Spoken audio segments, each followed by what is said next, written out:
Hello.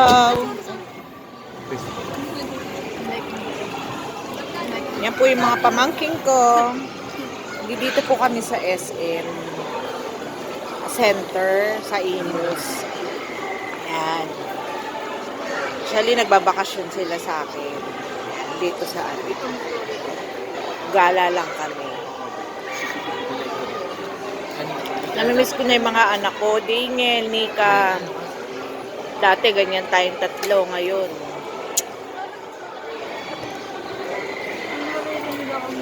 yan na po. Punta kami sa Wapol. Ito yung tsura ng SM.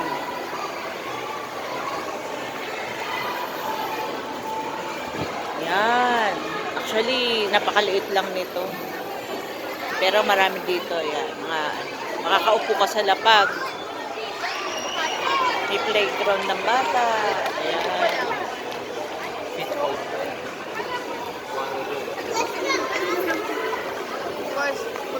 Gusto nila to. Yan. Gusto nila ng sagu. Chocolate and strawberry. Sila ang star of the day ngayon. Yan.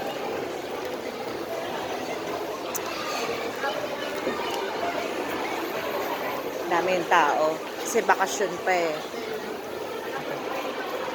Yung mga pamangking ko, late sila kasi ito. LHS, ito. Tsaka nga nag-aaral din. PLM. College. Nursing.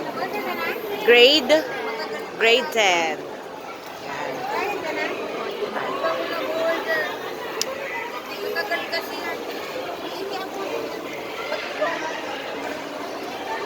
Ang tamis ng iniinom ko. Ayan o, sobrang, actually half sachet na lang siya. Ang tamis pa din. Baka ma-hyper ang lola.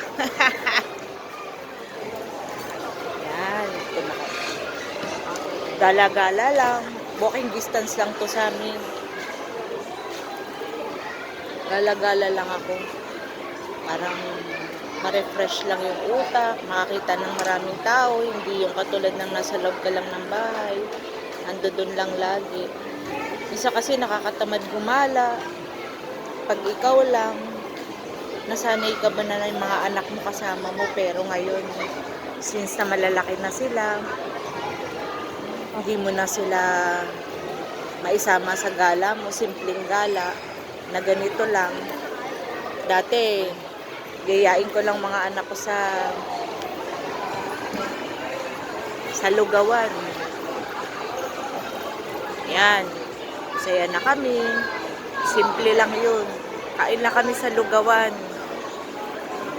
Okay na. Pero ngayon, wala. Siyempre, may kanya-kanya na sila. Ako na lang. Okay, guys. Hugot. Grabe. Pero,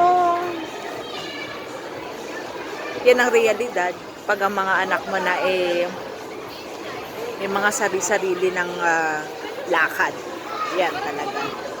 So, mga mamshi, mga papshi, mga anak nyo, treasure nyo na silang lahat. Habang kaya nyo samahan nyo. Gawa kayo ng sobrang daming memories sa mga anak nyo. Yan. Sige. Bye-bye.